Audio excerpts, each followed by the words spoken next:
the going heavy part of the bench press where I actually break out the bench sling. Whether it's Mark Bell, some Chinese version, that's a hell of a lot cheaper. And though they may not last as long, I don't too much difference between those ones what I get out of them. So, but we use the Mark Bell in this. Now the other video was just warming up, and here, throw down some weight.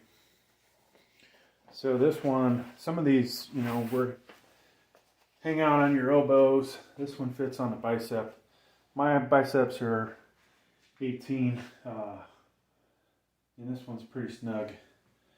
Now you will see at some point watching this channel, I'll probably put on another 10, 20 pounds, and this thing will really be snug. But right now we're kind of in the just get a slim down phase, and tempted to slim down more, but I miss being stronger, so we'll see what we do. I'll probably carry some videos over from my other channels.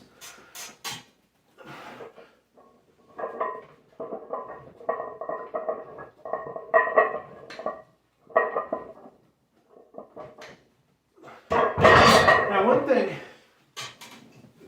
that is really advantageous about the decline is the probability that you're not going to lift your back up, lift your butt up, arch your back really badly. You know, obviously when you're trying to set a record, there's a technique you would use to lift the most you can, and that's at it. Those powerlifting contests, or people that are really serious about how much they can do it. 1 rep max on the bench. You're probably not going to see them repping out with the lighter weights necessarily using that same form.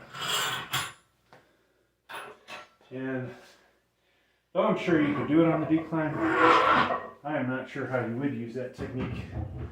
But that technique really kind of turns it into something similar to the decline bench.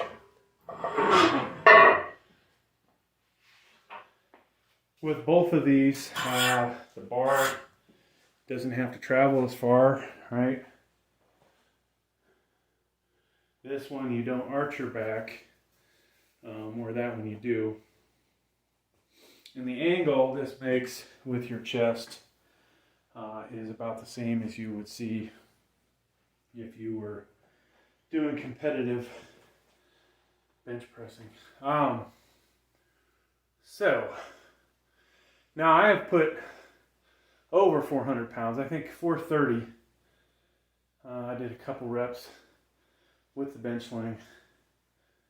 And this bench sling, maybe it's getting worn out, I don't know. Maybe I'm getting worn out. It is not as likely to that I'm going to get anywhere near those numbers today. Like I said, I've slimmed down. I cut my creatine off.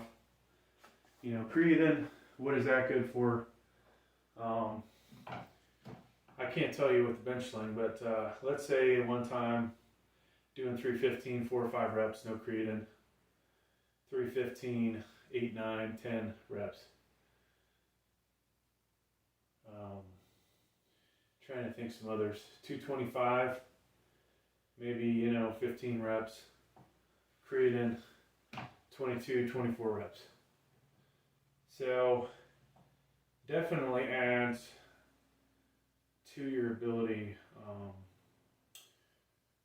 do more reps.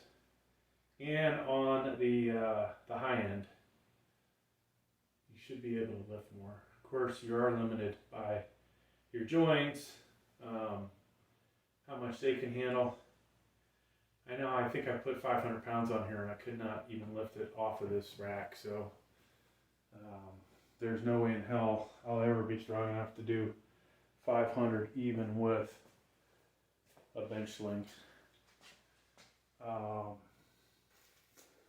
I honestly don't think I'd be much beyond 430. Like, my body is just not capable of going beyond that.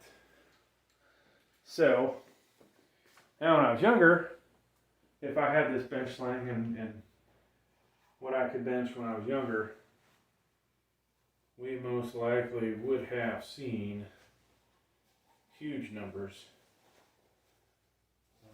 Maybe I would have been able to get 500. And my best years working out, folks, 34 to 42, 43. And that is about the point where you start to lose stuff. There's only been a couple years where I was able to do 315 without any additional things like this for 8 reps, right? But now I need this thing. And I'm gonna put this little thing on here. Now, of course, if you're benching it, pressing at home, use a spotter. You could always have a body part fail. And it would be sad if we caught my death on video, but that's always a possibility. Especially doing this. So, incline, a little easier to get rid of the weight off of you. Flat, you know, and if anything were to happen, these weights would hopefully get dumped to the side if I could reach around and get the collar off. So that might be a problem. And that's one thing to consider if you're working out at home. Don't put collars on. So,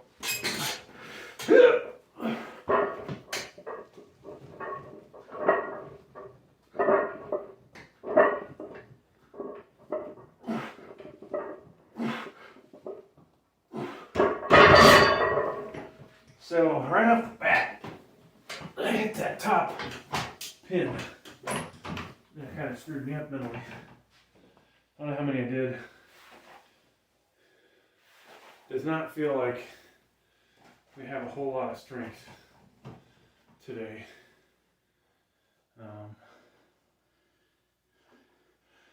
almost feel like I need to put my elbow wraps on. Alright, so I'm going to go 322.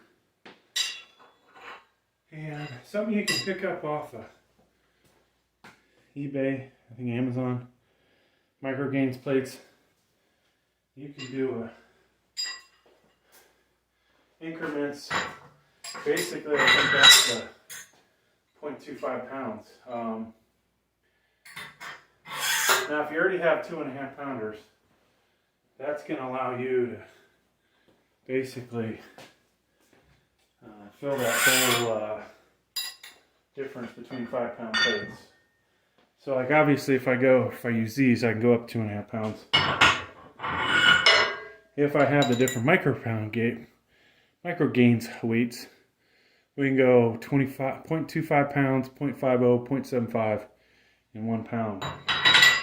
There are 1 1/4 plates out there that you can buy. I believe I feel like I overpaid for these, but $30.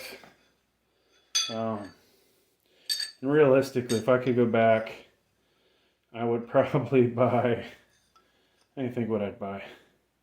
I'd probably buy the 0.75s and the 0.5s, or I would buy 2 sets of 0.5s.